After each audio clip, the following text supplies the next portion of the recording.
2010 Champions League semi-final first leg at the San Siro, Inter Barcelona, and we played with Julio Cesar in goal. We played with the back four, Maicon, Lucio, Samuel and Zanetti, and then we had during the game a different positioning in relation to the movement of Barcelona players and to our analyze of our difficulties, and after also analyzing our possibilities of hurting the opponents. Is a two-leg. The first leg at home, and obviously we know that the second leg in Barcelona would be even a more difficult match for us to play. But basically this was Mota and Cambiasso and Schneider, Eto'o and Pandev and Diego Milito, and in some moments of the game we bring Pandev more to the inside and Eto'o more close to Diego, and being most occupying the central zone with almost a diamond, but giving Eto'o the chance to try to be more close to Diego. But this was the basic situation. Barcelona at that time, even still today, even before that, the back four, and then Busquets, Xavi, Keita. Iniesta was not starting the game, and then Ibrahimovic was the striker. This was Pedro, and this is the guy I forget the name. Some player that they had there. Messi. This was the guy, and was with him that we started by analyzing and trying to predict the game and trying to anticipate the problems. At that time, they had Ibra as a 9 and fixing the centre backs, and Messi was playing from the right, but obviously with the freedom to go to many different areas. Dani Alves was the player to go forwards all the time and to try to create this situation here. Our decision basically was what we are going to do when this situation happen, of Messi going in between the lines and Alves going forward. Are we going to get Zanetti on Messi, but then you will be dragged out of position, and then Alves will be all the time in here, and then Pandev or Eto'o, they are going to end playing almost as left back.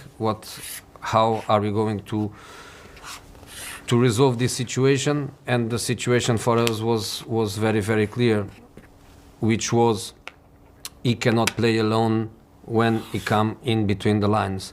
So this player here must be a player totally in control of this area here, always in communication with the left back, and there is a moment where he becomes yours and I stay in the zone.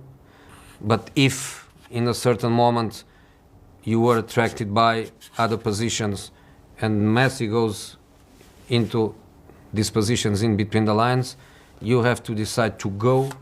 But then if you decide to go, you have to defend Alves. So there was a combination of ideas, but basically everything was around not let Messi play. I remember after the game, the press was telling about using a word. In Italy they were using the word gabbia. That I think the real translation is about like a jail to Messi, because in the end we didn't play man to man, but Zanetti, Mota, Cambiasso, everybody was responsible for any position that Messi could go. Even if Messi sometimes was trying to go more to this side here, he would always go and then Schneider was going to close. So our defensive approach was based on this positional problem, and probably the only positional problem that we had. A part of that, we just need to be really compact, and don't give them too much space. They are going to have the ball more than us, much more than us, obviously, because many times they were moving the ball without hurting, and we must be mentally strong to cope with that. Let them have the ball, but not creating many chances for us. The second part of the plan was exactly how to hurt them, because it's a first leg at home. We need to win the match, we need to score goals.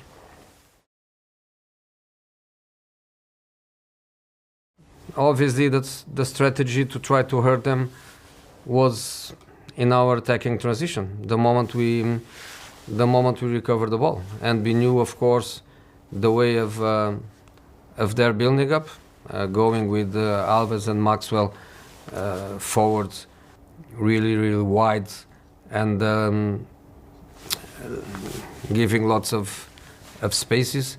And then, because we were always trying to make it compact and bringing Pandev, Eto'o all to the inside, and to make it a very compact area, letting the ball go to the sides, and then when they define the side, then we decide that this is the trigger for us to press.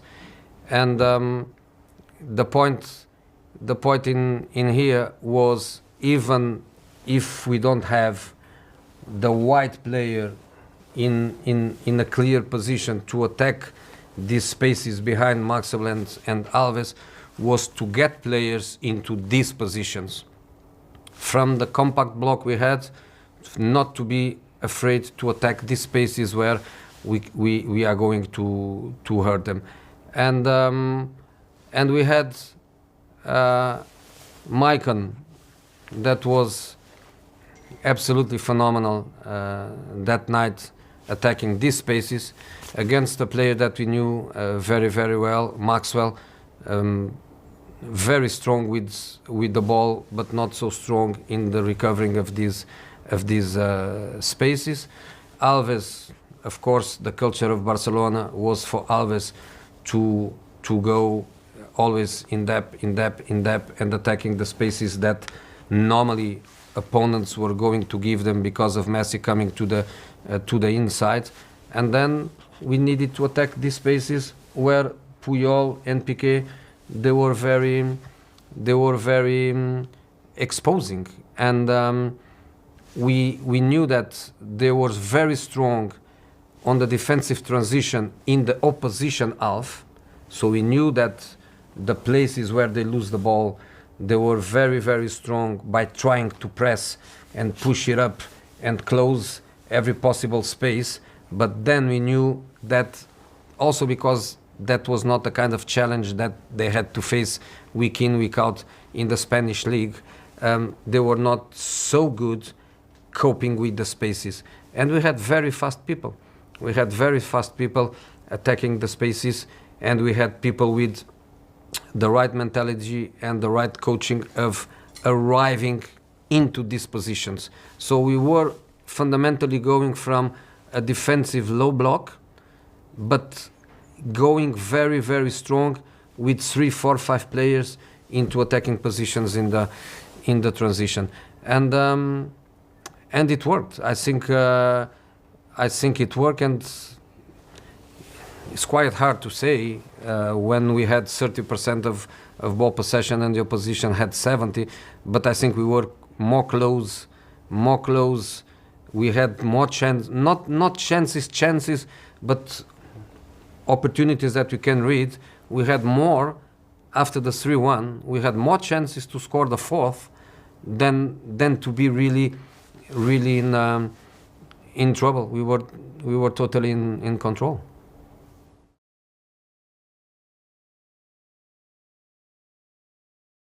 The second goal is exactly what I was saying before. Barcelona very strong and very well educated to the moment they lose the ball, to try to press and to try to kill immediately the opposition counter-attack, because this is the area where they want to play all the time, and we were educated to attack the spaces behind them.